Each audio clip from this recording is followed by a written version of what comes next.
pertama saya akan coba menjelaskan best practice yang selama ini bisa mungkin dapat Bapak Ibu sekalian jadi benchmark ya, bukan dicontoh tapi menjadi cuma perbandingan ketika menyelenggarakan blended learning. Oke, nah jadi di sini mungkin lebih ke arah e-learningnya yang saya tekankan. Ini best practice-nya, mungkin yang selama ini kita jalankan seperti ini ya, seperti yang ada di slide yang saya tampilkan. Untuk membuat e-learning, webinar, online webinar, workshop dan lain sebagainya, ini mungkin tahapannya yang bisa diikuti. Ini best practice dari BISA-AI, ya, tidak sesuai riset atau pakar, tapi ini best practice-nya dari kita. Oke, yang pertama adalah kita perlu set up infrastruktur ya, infrastruktur. Misalkan Bapak Ibu punya server, tadi sudah disampaikan oleh Pak Antoni, ada server, kemudian ada video conference server dan lain sebagainya. Di sini bisa AI kita menyediakan juga ya video conference server, di mana nanti itu akan kita gabungkan dengan cloud untuk pembelajaran. Nah, sebagai contoh ini event yang kemarin ya, jadi kalau di BISA AI sebenarnya kita tidak, konsepnya itu tidak fokus pada AI saja, tapi AI dan subsetnya. Sebagai contoh, ini ada diskusi, sebenarnya ini bukan pembelajaran ya, tapi ini diskusi, tapi kita menggunakan platform e-learning ya. Ini salah satu yang gratis digunakan itu Bigbutton ya. Nah, ini Bapak Ibu bisa coba ya, tapi kita perlu modal sedikit untuk cloud-nya, untuk servernya, agar kita bisa setup sendiri video learning seperti itu. Nah, ini sebagai contoh dengan platform pembelajaran, video conference online, kita bisa mengadakan meeting, pertemuan, ya, kemudian belajar mengajar dengan menggunakan infrastruktur cloud tambah dengan video conference ya. Hasilnya tadi malam kita bisa teman-teman dari Dua Coffee, mungkin ada yang tahu ya Bapak Ibu ya, ini Dua Coffee ini dari Washington DC, kemudian ada Putri Pariwisata 2005 Ibu Rahma Alia dari Jakarta, kemudian Pak Wirajat dari Jakarta dan lain sebagainya, dari peserta seluruh Indonesia bisa tergabung dalam satu platform. Nah, kalau misalkan tidak ada infrastruktur mendukung atau misalkan karena mahal biayanya dan lain sebagainya, bisa AI menyediakan secara gratis. Silakan digunakan di alamat bisa.ai/tampil. Itu gratis Bapak Ibu. Bapak Ibu bisa menyelenggarakan webinar sendiri ya di sana. Kemudian bisa menyelenggarakan meeting, bisa menyelenggarakan video conference dengan collab dan lain sebagainya. Terutama untuk webinar yang saya garis bawahi. Nah, namun jika ingin dibantu dipopulerkan, bisa menghubungkan panitia. Jadi kita akan masukkan ke dalam agendanya bisa AI dan juga kolaborasi dengan eventnya Bapak Ibu seperti itu. Jadi tahap pertama adalah setup infrastruktur. Dengan cloud ditambah dengan video conference, kita bisa membuat pembelajaran melalui online ya. Jadi mungkin Bapak Ibu sudah terbiasa dengan Zoom atau Google Meeting. Nah, ini di BISA AI juga ada seperti itu. Kemudian yang kedua, kalau kita ingin melaksanakan pembelajaran online dengan e-learning, kita bisa setup, tadi sudah disampaikan oleh Pak Antoni mengenai Moodle ya. Jadi Moodle ini salah satu yang kita gunakan di BISA AI untuk pembelajarannya. Ya, bisa diakses di e-learning.bisai.id. Ya, coba saya klikkan sebentar. Oh, suaranya pecah ya? Apakah Bapak Ibu yang lain juga?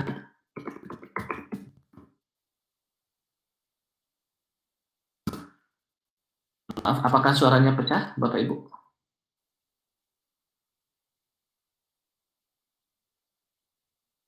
Oke, sebentar saya coba. Atau saya matikan ya, biar. Oh, sudah oke sekarang. Baik, saya lanjutkan kembali. Sudah jelas ya Pak Antoni ya? Mas Adi sudah jelas? Oke, baik, saya coba lanjutkan kembali ya. Nah, jadi tadi best practice yang pertama adalah kita setup infrastruktur ya dengan cloud ditambah dengan video conference. Nah, kemudian yang kedua adalah kita setup e-learning ya. E-learning ini dengan Moodle yang sudah sangat powerful. kita senang sekali dengan menggunakan Moodle ya, karena Moodle ini sebenarnya kalau kita mau custom ya, skinnya itu skin kampus, skinnya itu skin bisa AI, kita bisa ngambil engine-nya, tapi kita perlu perhatikan license-nya ya. Nanti silahkan dicek kembali di Moodle, ini sudah sangat baik ya. Atau mungkin e-learning-nya kita extend, misalkan apa namanya, mungkin ke depannya bisa kita buat jurnal ya, ada open journal dan lain sebagainya. Sebenarnya banyak sekali teknologi yang sekarang sudah mendukung kegiatan online learning ya. Ini salah satunya adalah dengan Moodle. Nah, di dalam Moodle sendiri ya, ini seperti contoh ya. Ini Moodle-nya e-learning-nya BISA.ai di alamat e-learning.bisai.id ya. Ini bisa dilihat Bapak Ibu, ada berbagai course, ada sekitar 30 course. Ini gratis tapi kita bertahap kita implementasikan. Ini sebagai contoh data science basic gratis, Bapak Ibu dapat manfaatkan ini untuk pembelajaran data science, data mining dan lain sebagainya. Nah, di sini kita susun prinsipnya ini berdasarkan pedagogi dari pembelajaran ya, dan juga tentunya apa namanya, kita mengikuti beberapa kurikulum yang tersedia ya. Kita baca juga ada beberapa kurikulum dari Apicom, dari ACM ya. Itu kita ikuti programnya, kemudian kita buat best practice di industri. Jadi kita sebenarnya kita blended antara kurikulum yang ada di Indonesia ya, seperti dari Apicom, kemudian kita apa namanya, kita blendkan dengan ACM dan kita tambah dari best practice industri. Nah, seperti itu. Jadi bisa ini gratis course-nya, silahkan dicoba diakses ya untuk data science dan data mining. Nah, di sini kenapa menggunakan Moodle ya? Karena Moodle ini sudah banyak sekali plugin yang tersedia. Di antaranya adalah kita bisa menyelenggarakan quiz ya. Quiznya ini apa namanya? Kita bisa membuat quiz sendiri, atau kita bisa membuat semacam misalkan gini. Kalau di IT kan biasanya banyak ngoding ya, Bapak Ibu ya. Nah, ini gimana nih biar Bapak Ibu dosen ataupun yang membuat online learning ini tidak perlu ngecek satu persatu. Nanti akan demokan ya. Kita di dalam Moodle ini sudah ada beberapa library untuk coding checker. Jadi diberikan suatu input, maka Moodle-nya atau plugin-nya akan sendiri apakah outputnya ini akan sama dengan ground truth, atau misalkan akan sama dengan acuannya. Nah, nanti bisa seperti itu. Atau mungkin saya demokan dulu sedikit. Nah, ini sebagai contoh ya, ini e-learning-nya BISA.ai, bisa dicoba dilihat nanti di e-learning.bisai.id. Ya, sebagai contoh misalkan, oh ya, saya ambil course-nya terlebih dahulu ya. Misalkan course ini saya coba ambil yang data science. Mungkin ada di data science. Nah, kemudian di sini ada salah satu course-nya ini, yaitu pemrograman basic Python. Bisa kelihatan ya Bapak Ibu. Nah, ini sebagai contoh ya. Di sini kuisnya atau misalkan latihannya adalah membuat program. Nah, di mana programnya contohnya adalah membuat program faktorial. Jika diberikan suatu input tertentu, maka outputnya harus seperti ini. Nah, bagaimana caranya? Caranya adalah apa namanya, para peserta ya, atau mahasiswa atau ya peserta workshop camp dapat mengisikan kodenya di sini ya. Ini sebagai contoh ada yang sudah diisi ya. Ini contohnya adalah buat program FPB ya, dari seperti ini. Nah, ini kita masuk programnya ya, dalam misalkan dalam bahasa Python di sini. Kemudian saya klik cek. Ketika saya cek, maka hasil di sini dapat kita lihat, oh ternyata dari semua test case, dari semua test bed ini benar semua. Artinya nilainya ini adalah 100 seperti itu. Nah, jadi ini sebenarnya membantu pekerjaan Bapak Ibu ketika apa namanya, terutama Bapak Ibu yang sebagai dosen IT gitu. Jadi kan kalau kita biasanya, saya dulu pengajar juga ya, sekarang fokus di startup. Jadi ketika dulu saya masih sering mengajar sebagai dosen, saya coba apa namanya, membuat semuanya itu otomatis ya. Jadi pekerjaan kita ringan, semuanya bisa dibantu oleh komputer, terutama untuk ngecek program. Karena kan di sini yang dilihat adalah input dan output. Prosesnya itulah yang dihasilkan oleh teman-teman mahasiswa. Jadi kita mungkin kita tidak banyak melihat prosesnya, tapi mungkin kalau kita lihat dari sisi analisa algoritmanya seperti ini, mungkin tidak efisien karena di sini kompleksitasnya adalah ON kuadrat, ada 2 kali looping di dalam looping gitu. Nah, tapi kan yang dilihat di sini adalah harus mendapatkan output ya yang sesuai dengan input yang diberikan. Sebagai contoh, misalkan saya masukkan buatlah program FPB di mana inputnya itu harus 10 dan 20 dan outputnya itu harus 10 karena FPB dari 10 dan 20 adalah 10. Kemudian jika diberikan input 10 dan 15 maka outputnya 5 gitu. Nah, di sini saya buat test case-nya, ada 5 test case dan dengan program yang peserta ataupun mahasiswa buat, ini harus sesuai dengan test case hasilnya. Jadi seperti itu ya. Ini sangat memudahkan, terutama pada saat itu saya mengajar machine learning di Politeknik Negeri Jakarta, PNJ. Di mana programnya kan banyak mungkin ya, adik-adik mahasiswa ini ada sekitar 20 sampai dengan 40. Ya udah saya buatkan e-learning versi saya, kemudian saya buat program checkernya di sini. Program checkernya ini selain buat sendiri juga ada library yang bisa digunakan. Jadi jangan khawatir Bapak Ibu karena semuanya sudah mudah sekarang. Bisa ada program checker seperti ini. Nah, ini juga membantu Bapak Ibu yang dosen, terutama dosen IT ya, seperti itu. Oke, baik, saya lanjutkan kembali. Nah, kemudian selain itu juga untuk math checker juga ada matematika ya, dan lain sebagainya. Ini bisa dimanfaatkan. Library-nya atau plugin-nya sudah ada semua di Moodle, seperti itu. Ini yang kita gunakan di e-learning-nya Bisa AI. Ya. Oke, berikutnya tahap ketiga dalam membuat e-learning best practice dari Bisa AI adalah kita setup konten pembelajaran. Sebagai contoh, ini saya akan menggunakan course data mining ya atau data science bisa. Nah, di sini seperti yang saya tadi sampaikan bahwa kita mengambil dari beberapa acuan ya. Salah satu contohnya adalah ACM Curricula ya, karena di sana sudah dijelaskan ada yang jurusan untuk peminatan software engineering, untuk peminatan komputasional, untuk peminatan artificial intelligence, untuk peminatan informatics dan lain sebagainya sudah ada semua di ACM Curricula. Nah, itu kita ambil, kita coba adopsi ya. Kemudian dari situ kita mixkan dengan kebutuhan yang ada di industri. Itu contoh dengan contohnya Bisa AI seperti itu. Nah, tapi saya belum bisa banyak cerita, itu mungkin kulitnya saja karena ada beberapa confidential information ya, seperti itu. Nah, ini sebagai contoh kita buatkan dasar-dasar pemrograman Python. Nah, di sini kita ada alasan spesifik kenapa Python ya. Karena Python ini ya berdasarkan beberapa riset ya, Python ini bisa mengkolaborasikan antara misalkan AI dengan IoT, kemudian IoT dengan production, kemudian visualisasi, ini semua ada semua. Jadi kita lebih fokus di dalam Python. Nah, jadi ini mungkin bisa jadi kalau kita di industri ya, best practice-nya kita juga melihat dari akademisi ya, dan juga kita blendingkan dengan kurikulum yang ada di industri. Apa yang dibutuhkan industri saat itu, gitu saat ini.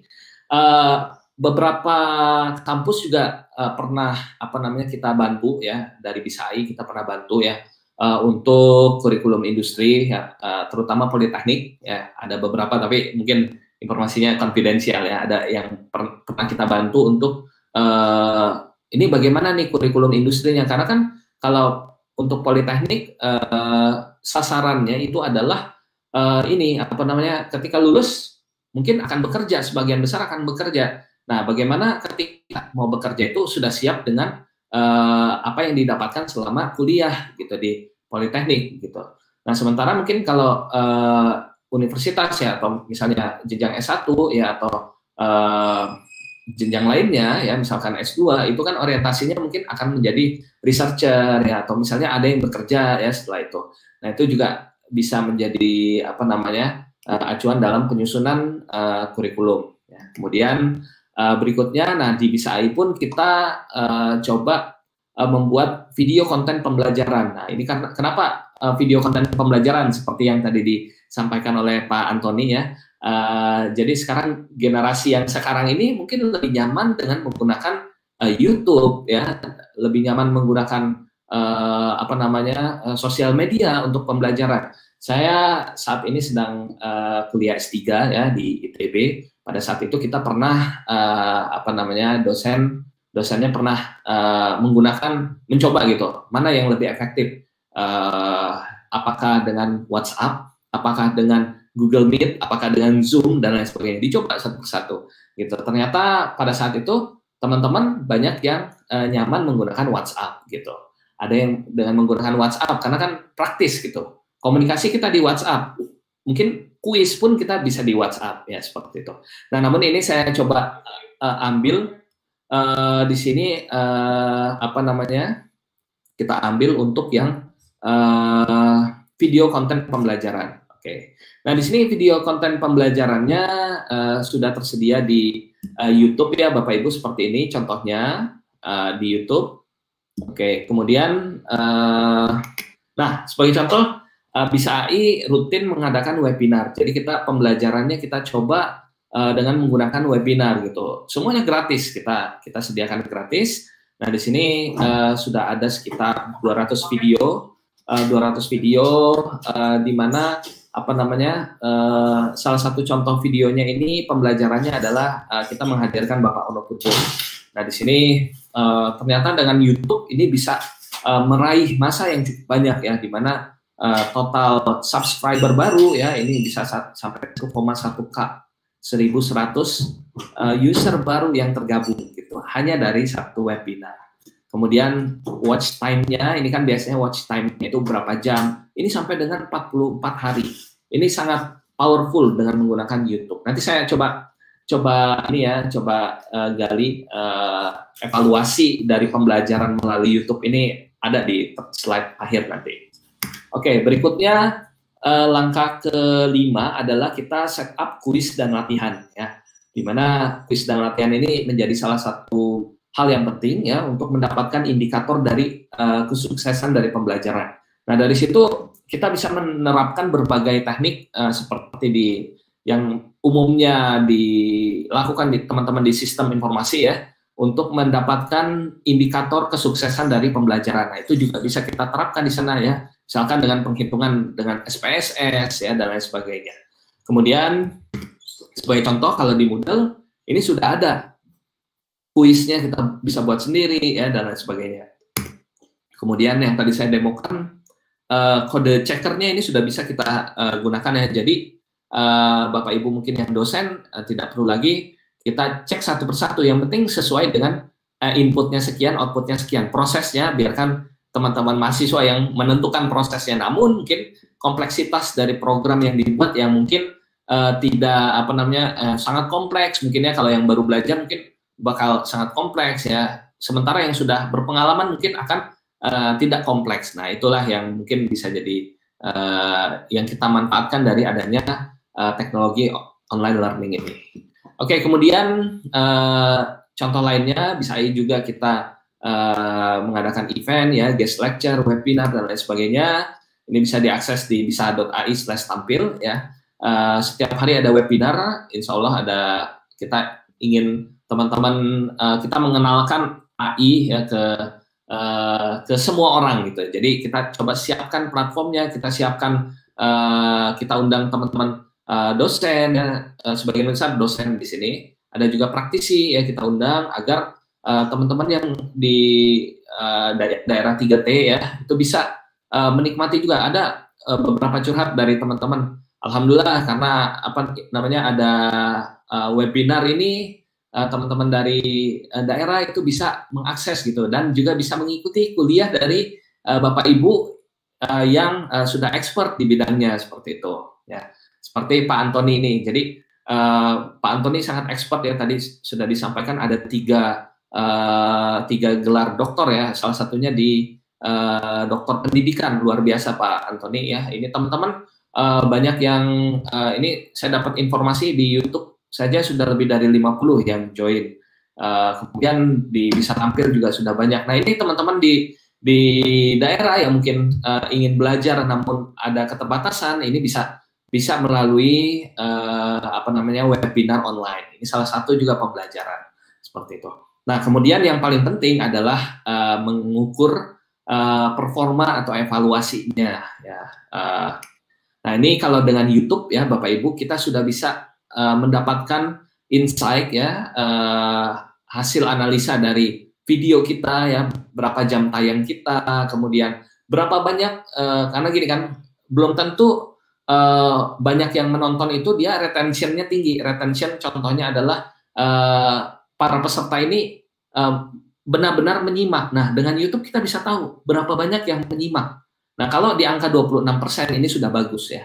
Hari ini alhamdulillah bagus ya retentionnya ini, apa namanya, sorry bukan retention, tapi ketika dia peserta menyimak ini sangat besar hari ini.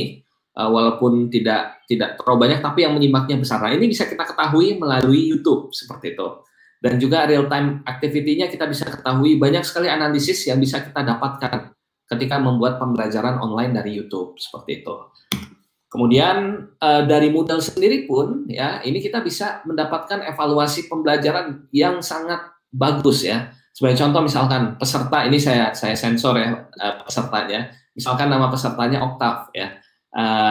Di kuis yang pertama ya misalkan gagal gitu kan, kuis kedua gagal tapi nilainya sudah naik, kuis ketiga sudah hampir berhasil, kuis keempat berhasil seperti itu. Nah, ini bisa kita ketahui dari apa namanya, Moodle itu sangat kompleks ya untuk apa namanya, data yang dikeluarkan ini benar-benar transparan, semua datanya bisa kita lihat. Nah, di mana data ini sangat penting ya, jadi kita bisa melakukan teknik forecasting di sini. Misalkan apa namanya, sebagai contoh misalkan kuis pertama misalnya gagal tadi nilainya 20, kuis yang kedua sudah naik 60, kuis ketiga 90. Nah, berarti forecasting dengan moving average-nya apa namanya, audiens atau peserta yang pertama tadi akan berhasil di kuis keempat seperti itu. Nah, jadi kita akan memberikan treatment di kuis keempat ini, dia akan berhasil, maka kuis sebelumnya apa action yang kita lakukan, nah, seperti itu. Ini bisa melibatkan teknik data mining atau data science di dalamnya ya untuk pembelajaran. Kalau untuk detailnya mungkin Bapak Ibu boleh lihat ya pemanfaatan data mining untuk apa namanya, online learning ini sudah banyak dibahas oleh Bapak Dr. Nurul Hidayat ya, dosen dari Unsud, di webinarnya Bisa AI sebelumnya, boleh dilihat untuk tekniknya sangat detail. Saya mungkin ini hanya gambaran umumnya seperti ini saja, seperti itu. Oke, kemudian kita juga bisa mengetahui apa namanya, dari test case programming yang dikerjakan oleh mahasiswa ataupun dari peserta. Oh, ini ternyata gagal di test case nomor 9 kebanyakan. Nah, seperti itu.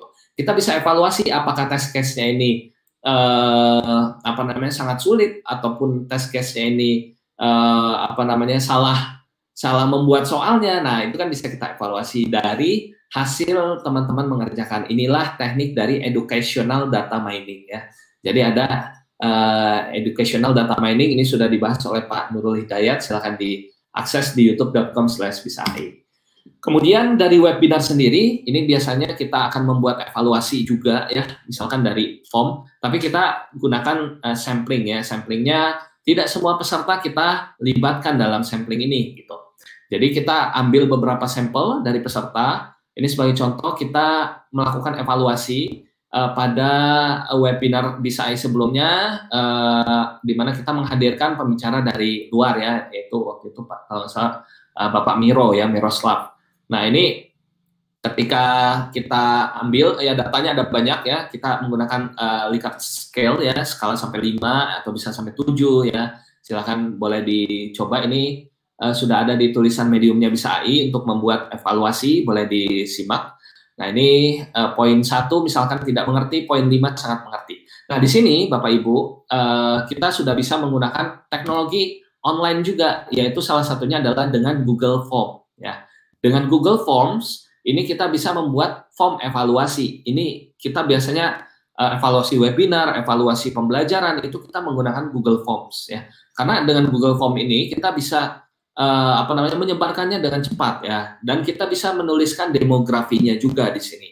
Nah, di sini misalkan dengan 5 Likert scale, kemudian kita bisa langsung dapatkan visualisasi dari hasilnya. Ya, sebagai contoh, misalkan apa namanya ini sebagai contoh misalnya memahami teknologi dari yang teman-teman dibawakan oleh Pak Miro tadi. Nah, ternyata banyak yang tidak paham di sini. Nah, ini nggak jadi masalah, misalkan tidak paham berarti cara penyampaiannya kita coba ubah, karena kan culture-nya berbeda ya, mungkin kalau di luar sana cara penyampaiannya seperti ini, kalau di kita mungkin harus pelan-pelan. Nah, kita ubah di pertemuan berikutnya, webinar berikutnya kita masih menghadirkan Pak Miro. Jadi bukan berarti ketika evaluasi, ternyata banyak yang nggak ngerti, kita stop sampai di situ, tidak seperti itu.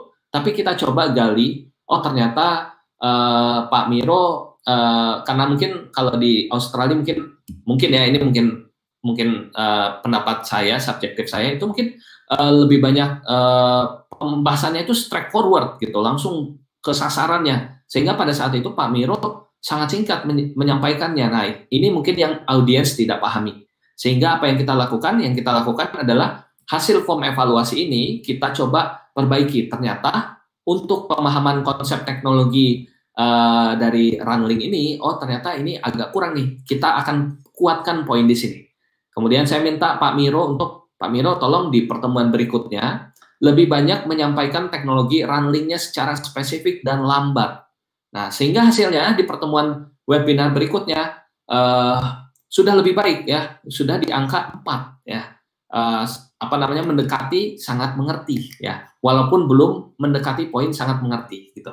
Nah, kemudian ini sebagai contoh ya, evaluasi berikutnya, kemudian kita coba lagi di webinar yang ketiga dengan mengundang sama ya Pak Miro, ternyata teman-teman sudah seimbang antara yang mengerti dan sangat mengerti. Nah, ini bisa kita lakukan analisa sederhana ya dengan menggunakan teknologi yang ada saja gitu. Jadi kita sebenarnya tidak perlu membuat teknologi baru karena semuanya sudah ada. Yang perlu kita perhatikan adalah license-nya. Apakah ini proprietary ya, atau misalkan ini berbayar, atau ini gratis dan open source, bisa dimanfaatkan untuk pembelajaran gitu, seperti itu. Kemudian jadi itu yang tadi saya sampaikan ya. Lebih banyak mungkin online learning-nya, nanti saya coba bahas mengenai blended learning ya. Tapi ini mungkin jam kita sudah mau habis ya. Jadi saya coba skip ya untuk materi data mining-nya, ini bisa dilihat di course-nya Bisa AI sebelumnya. Saya langsung bahas ke blended learning-nya. Ya, ini saya skip. Nah, jadi data mining ini intinya salah satu course ya, bagian dari artificial intelligence ataupun bagian dari dan lain-lain ya, bagian dari AI. Ini kita lebih fokus bagaimana cara menggali pola di dalam data, seperti itu data mining. Nah, sekarang saya coba ambil contoh blended learning data mining ya. Blended learning data mining, di sini kita ambil contoh course-nya yang ada di Bisa AI ya, data science dan data mining. Nah, ini kita buat silabusnya ini mengikuti dari beberapa panduan ya, dan kita padukan dengan best practice di industri ya, di mana kita ada contoh course-nya, ada matematika dan statistik, ada pemrograman Python untuk data mining, ada data engineering, machine learning, feature extraction, data science, dan case data science untuk perpustakaan serta healthcare. Nah, di sini kita blendedkan antara pembelajaran online dan tatap muka, di mana online ini kita ambilnya adalah yang pembelajarannya ini bisa dilakukan secara online gitu. Misalkan belajar matematika dan statistika bisa. Pemrograman Python bisa karena sudah ada tadi program checker di Moodle sudah ada. Kemudian data engineering, teknik pengumpulan data sudah bisa semua. Machine learning, belajarnya bisa online, kita siapkan materinya, video pembelajaran bisa semua. Nah, yang agak sulit adalah untuk case tertentu, ya, misalkan perpustakaan dan healthcare. Nah, ini seperti yang tadi Pak Antoni sampaikan, ya, untuk tatap muka mungkin kita perlu menyiapkan hal-hal yang tidak bisa dilakukan secara online, ya, misalkan seperti di healthcare, karena kan kalau di bidang kesehatan ya agak berbahaya kalau kita salah gitu. Nah, ini kita lakukan secara tatap muka. Jadi sebenarnya proporsinya ya, karena ini kita bukan di kampus atau universitas, kita lebih ke arah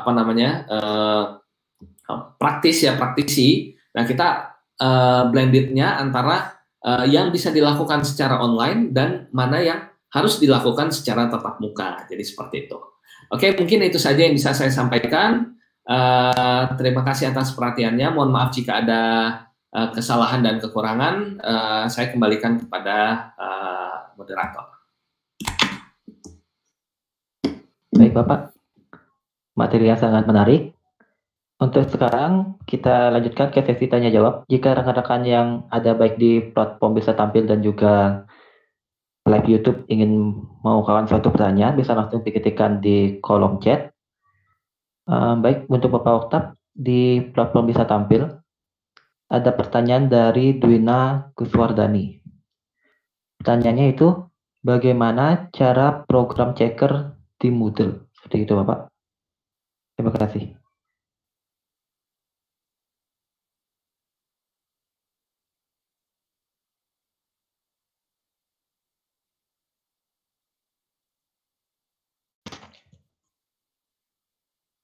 Maaf Pak, untuk mic-nya belum on Pak. Oke, ya terima kasih Bu Dwina. Bu Dwina, alhamdulillah rutin ya ikut webinarnya Bisa AI. Nah ini kita akan coba mungkin gini, saya secara konsep aja dulu ya. Saya coba jelaskan. Ini mungkin saya sedikit menggunakan ini sebenarnya bisa kita buat dengan Java, Python, apapun itu. Nah jadi sebagai contoh misalkan kita buat program faktorial kan. Faktorialnya itu atau soal kuisnya itu mengenai faktorial. Sebagai contoh misalnya pertanyaannya itu berapakah faktorial atau buatkan program faktorial di Python. Nah kita siapkan inputnya apa ya 1, 2, 3, 4, 5 misalkan. Kemudian outputnya berapa? Outputnya dari kalau 1 kita masukkan ke dalam program faktorial maka isinya adalah berapa? 1 ya. Kemudian kalau 2 outputnya 2, kalau 3 6, kalau 4 kali 3 kali 2 ya 12 kali 2 24. Kemudian kalau 5 120. Nah, ini seperti ini contohnya Bapak Ibu. Kemudian ini test case yang pertama ya. Test case yang pertama. Oke, kemudian kita buat lagi test case yang kedua.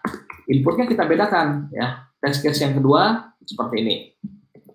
Misalkan, jangan 1, 2, 3, 4, 5, tapi misalkan 5, 4, 3, 2, 1, kita balik gitu kan. Kemudian outputnya berarti 120.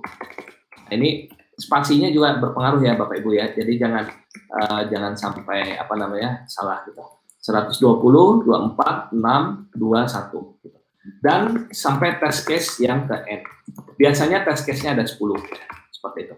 Nah, kita siapkan input dan outputnya. Berarti kita akan buatkan program Python. Ya, ini sebagai pemilik course-nya gitu kan. Misalnya sebagai dosennya. Kita akan buatkan test case Python yang mana, kita akan buatkan program Python yang dapat menerima input dan menghasilkan suatu output, dan outputnya yang dihasilkan oleh teman-teman mahasiswa itu akan kita cek dengan output kita. Apakah sama atau tidak, matching ya gitu. Jadi di sini kita siapkan ground truth-nya. Sorry. Ini adalah ground truth. Ground truth itu adalah nilai kebenarannya. Nah, oke, seperti ini. Ternyata, misalnya gini, saya buat program faktorial ya, misalnya dengan bahasa Python ya, misalnya dari faktorial, kemudian saya masukkan nilainya, kemudian ada stop case-nya, misalkan n-nya sama dengan 1, maka return 1. Kemudian else kita return faktorial n-1 dikali dengan n.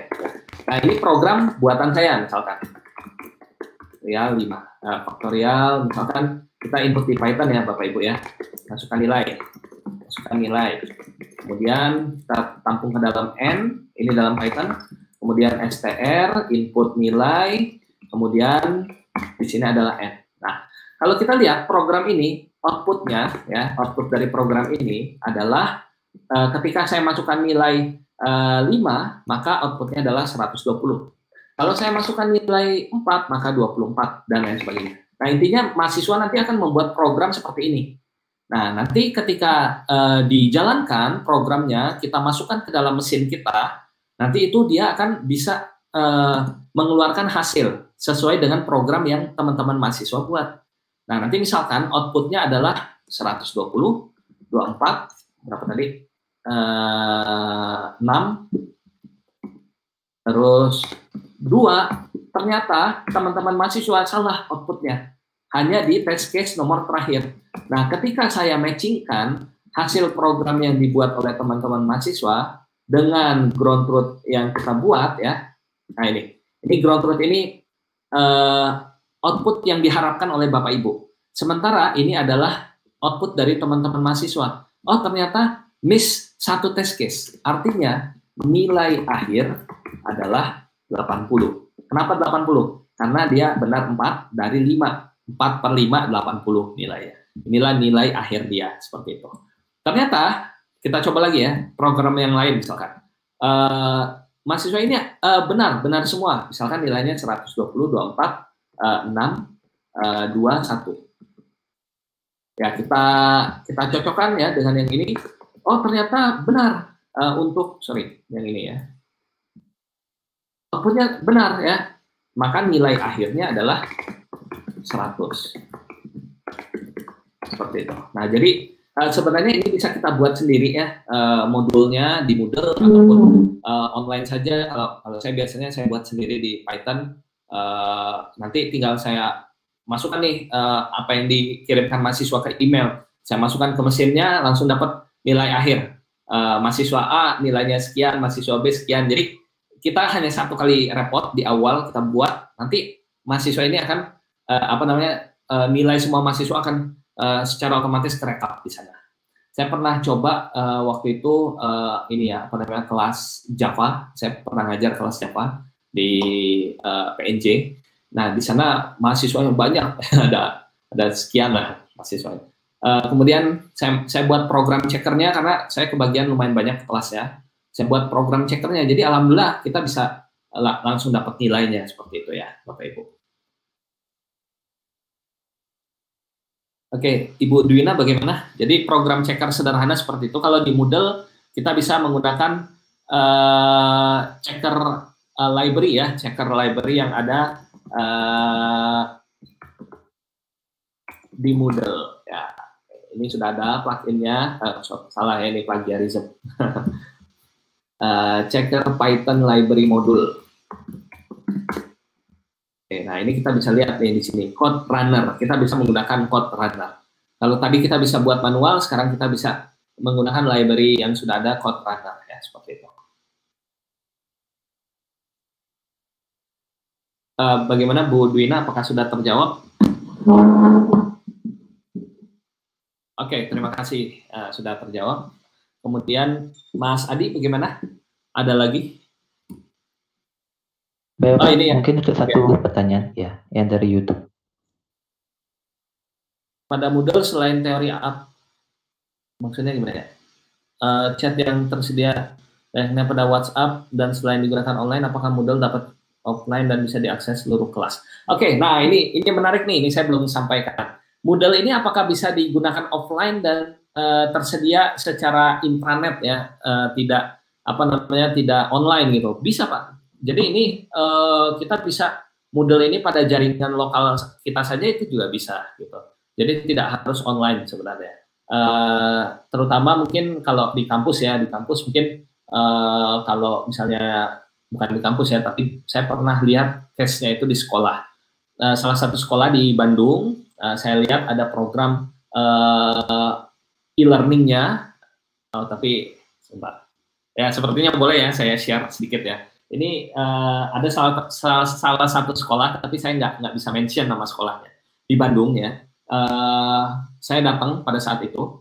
Jadi teman-teman di sekolah ini sudah punya alatnya ya. Alatnya ini dari rakitan Raspberry Pi. Nah, Raspberry Pi untuk IoT.